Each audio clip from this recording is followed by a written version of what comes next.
Good morning बच्चों, welcome to my channel. बेटा आज हम करेंगे क्लास 6, 7, 8 तीनों के लिए जो वर्कशीट है वर्कशीट नंबर 87 जो कि डेट 21 तारीख की है। ये आपकी 6, 7, 8 तीनों क्लासेस के लिए वर्कशीट है। चलिए आज की वर्कशीट थोड़ी इंटरेस्टिंग है बेटा। देखिए आप देखेंगे पोल्यूशन और ये प्रदूषण दिखाया हुआ है। देखो आप ये सारी पिक्चर्स देख के समझ ही गए होंगे कि क्या करना है।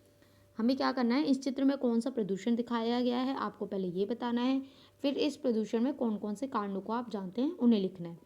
बेटा प्रदूषण होने के बहुत सारे कारण हो सकते हैं, आप अपने हिसाब से कोई भी कारण लिख सकते हैं, लेकिन मैं सिर्फ वही कारण बता रही हूँ जो इस में जो पिक्चर बनी हुई है उसमें जो कारण दिखाए गए हैं। उसके अलावा भी और कारण हो सकते हैं, वो आप लिख सकते हैं।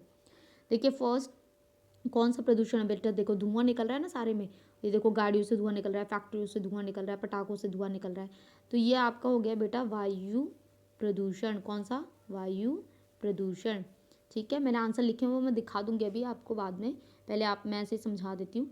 इससे प्रदूषण के कारण कारण कौन कौन से बेटा इसमें हम लिख सकते हैं? फैक्ट्रियों से निकलता हुआ धुआं, गाड़ियों से निकलता हुआ धुआं और पटाखों से निकलता हुआ धुआं। इसके अलावा भी और भी रीज़न है, वो आप लिख सकते हैं।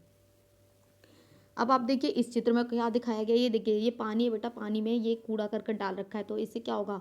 जल प्रदूषण होगा, है ना। कौन सा प्रदूषण है? जल प्रदूषण। अब इसके कारण देखिए, कारण बेटा यही है कि जो शहरों का जो नाले का पानी आता है वो नदी में मिल जाता है, तो उससे पानी गंदा हो जाता है। और क्या है, लोग जो है कूड़ा कचरा ये सब भी पानी में डाल देते हैं, उससे भी गंदगी होती है। और क्या लिख सकते हैं? और जो बेटा फैक्ट्री होती है ना, फैक्ट्री से भी जो रासायनिक केमिकल जो निकलता है और जो कूड़ा निकलता है वो सब भी वो उसमें पानी में चला जाता है। अब ये देखिए इस चित्र में, ये देखिए बेटा मिट्टी को, यानी कि ये आपका हो गया भूमि प्रदूषण, भूमि को गंदा कर रहा है।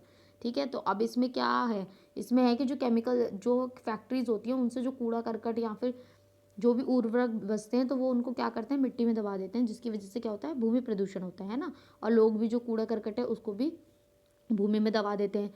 और बहुत ज़्यादा केमिकल जो यूज़ होता है पेड़ पौधों में या किसी भी चीज़ में, तो उससे भी भूमि प्रदूषण होता है।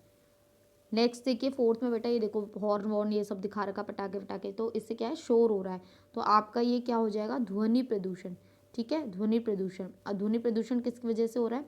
लाउड स्पीकर का शोर है, गाड़ियों का शोर है। ठीक है, और क्या लिख सकते हैं? पटाखों का शोर लिख सकते हैं आप, है ना। इसके अलावा भी और भी रीज़न है, वो भी आप लिख सकते हैं। तो यहाँ आपकी वर्कशीट कंप्लीट हो गई है। आई होप आपको अच्छे से समझ में आई हो। तो प्लीज़ चैनल को लाइक करें। अच्छा मैं पहले आपको आंसर दिखा देती हूँ, मैं भूल गई, पहले आप आंसर देख लीजिए। चलिए आंसर देखते हैं। इसके आंसर क्या होंगे बेटा? देखिए सबसे पहले था वायु प्रदूषण, तो वायु प्रदूषण में मैंने लिख दिया कारखानों से निकलता धुआं, वाहनों से निकलता हुआ धुआं, पटाखों से निकलता हुआ धुआं। फिर है जल प्रदूषण, कारखानों से निकलता गंदा पानी, शहर के गंदे नालों के पानी का नदी में मिलना।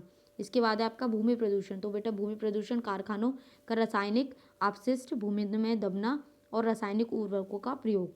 ध्वनि प्रदूषण, रासायनिक मतलब केमिकल। ठीक है, मशीनों का शोर, वाहनों का शोर, लाउड स्पीकर का शोर, पटाखों का शोर, आप कुछ भी लिख सकते हैं। तो बेटा यहाँ आपकी वर्कशीट कंप्लीट हो गई है। आई होप आपको अच्छे से समझ में आई हो। तो प्लीज़ चैनल को लाइक करें, सब्सक्राइब करें, कमेंट करें। Thank you.